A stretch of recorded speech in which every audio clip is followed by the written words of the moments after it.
So first of all I want to compliment, आप makeup में भी उतनी अच्छी लगती है, नहीं तो मेकअप की तरफ और ज़्यादा अच्छी लग रही है। Thank you, how sweet. Tell me, ये if I am not wrong this is your first show? Yes, it's my first television appearance. And कैसी फील है ये कैरेक्टर, बिकॉज यू नो सबसे डिफरेंट है पूरे शो में, स्टैंड आउट करता है, ग्रे शेड्स भी है, Yes. नॉर्मल है, रिलेट कर सकते हैं, तो Yes. How do feel standing out you know in a different character? You know, that's the best part about it because एक टोन नहीं है. There are so many shades to my character, and Kavya जो है, she's a very strong personality, a very strong individual, you know, because when you're all by yourself, जबकि काव्या को जिस तरह से दिखाया है, उसके पास कोई फैमिली नहीं है जिस पर वो मेंटली इमोशनली डिपेंड रह सकती है. She is only dependent on her own self, her will power to back her up always.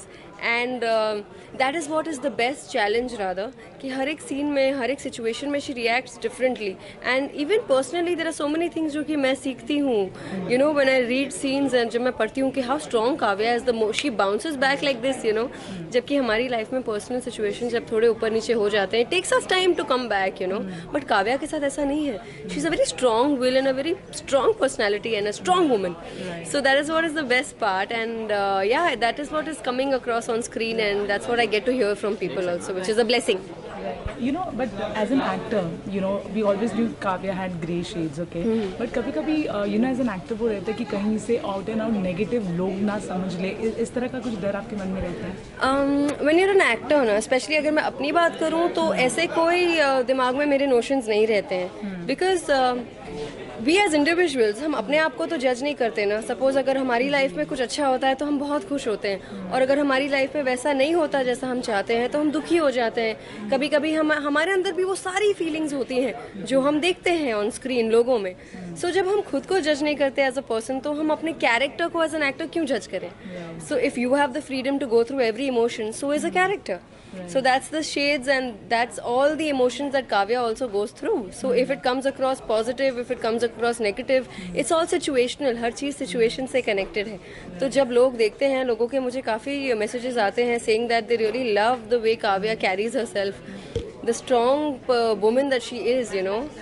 तो ये भी अपने आप में मेरे लिए एक बहुत बड़ी blessing है कि लोग at the same time, कई लोग ये भी लिखते हैं कि they don't like what I do on screen sometimes because it looks very grey and negative. But again, that's a compliment for me because that's what I'm supposed to do. Right. Okay. On screen, so there's a range between you and Anupama. Off screen, we have seen, you know, you people are very, you know, cordial with each other, comfortable with each other. Yeah. So tell me, how is the off-screen bond with everyone? The off-screen bond with everybody is beautiful, I can say, and as Madalsa मैं ये कह सकती हूँ कि as Kavya जितना बुरा on screen bond है मेरा सबके साथ, उतना ही क्यूट ऑफ स्क्रीन बॉन्ड है.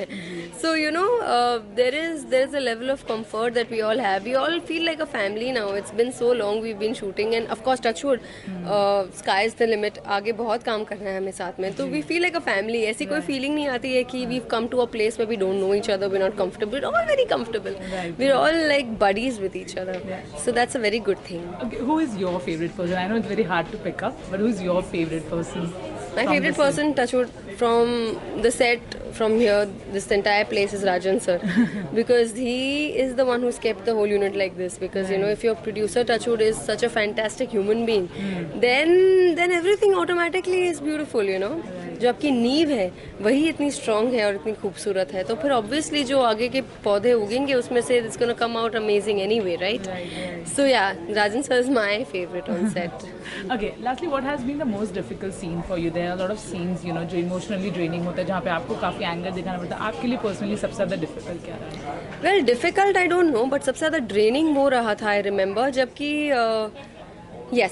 जब मैं वेट करती रह जाती हूँ मंदिर में कि मेरी शादी होने वाली है वनराज से, एंड आई एम कम्प्लीटली दुल्हन के अवतार में, मैं गेटअप में तैयार हूँ और पंडित जी को इंस्ट्रक्शंस दे रही हूँ कि ऐसे आप शादी हमारी होगी, वो होगा, ये होगा, उन्हें यू नो बता रही हूँ कि हाँ दूल्हा इज़ ऑन हिज वे. और ऑब्वियसली जब इतनी ज़्यादा उम्मीदें लेकर एक लड़की है कि उसकी शादी होने वाली है, कम ऑन, और अगर दूल्हा शो अप ही ना करे due to whatever reasons, तो वो जो एक फ्रस्ट्रेशन से ज़्यादा वो जो एक डिसअपॉइंटमेंट और एक हर्ट जो होता है ना, that is completely, oh my god, it's soul shaking. I feel, you know, as a human being it can break you. तो फिर उसके बाद जब मैं मंदिर से जो यहाँ आती हूँ घर में, यहाँ शाह हाउस में, और जो रूम के अंदर जो मेरा और वनराज का सीन होता है, जहाँ पे मैं उसे बोलती हूँ कि मंगलसूत्र लेके मैं बेड पे बैठी हुई हूँ, यू नो, कि व्हाट द हेल, आए क्यों नहीं, एंड ऑल दैट. और वो जो सीन था ना वो बहुत इमोशनली ड्रेनिंग था, बिकॉज उसमें मैं सब कुछ उसको बोल रही हूँ कि मैंने क्या क्या नहीं किया तुम्हारे लिए, what all did I not do for you, I left my priority as my career, I left my life, I left everything, I changed everything about my life just for you, and you kept me waiting. शादी के मंडप में मुझे खड़ा छोड़ दिया अकेले. तो वो जो मेरा जो एक आउटबर्स्ट उस पर था वो बहुत इमोशनली ड्रेनिंग था. बहुत एक अच्छा, very well written, beautiful scene, well conceived by our director of course. So yeah, that's my personal favorite and my personal most challenging scene also that I did so far. Right. Okay, last question. People love your Instagram, those the cute dance videos or anything with your mom. So वो ideas कहाँ से आते हैं? It is just very organic for you. Touch wood, all these things come very organically to me.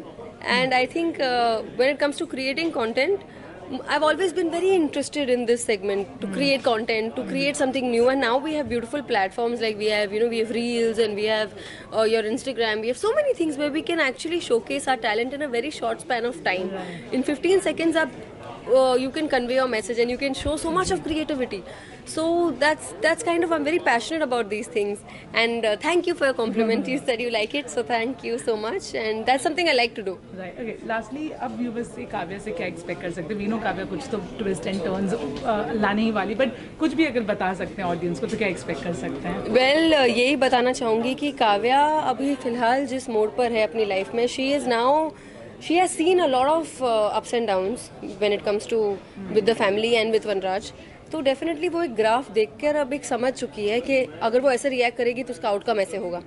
So now she doesn't want to scream और yell और do anything drastic. Now she understands. Now she is trying to take another route all together. She is trying to follow a different path. Now उसने बोलते हैं ना कि हम इतनी सारी चीज़ें ट्राई कर चुके, ट्रायल एंड एरर होता रहता है, उससे हम एज ह्यूमन बींग्स हम इवॉल्व होते हैं और हमें रियलाइज़ होता है कि हमें क्या चीज़ें करनी चाहिए और क्या चीज़ें नहीं करनी चाहिए. तो अब एक काव्या ने एक अलग अप्रोच पकड़ा है, मगर उसमें भी डेफिनेटली धमाका तो होना ही है, because it's Kavya. She will definitely do something because she wants to have what she wants to have. So yeah, you will see a lot of drama very soon.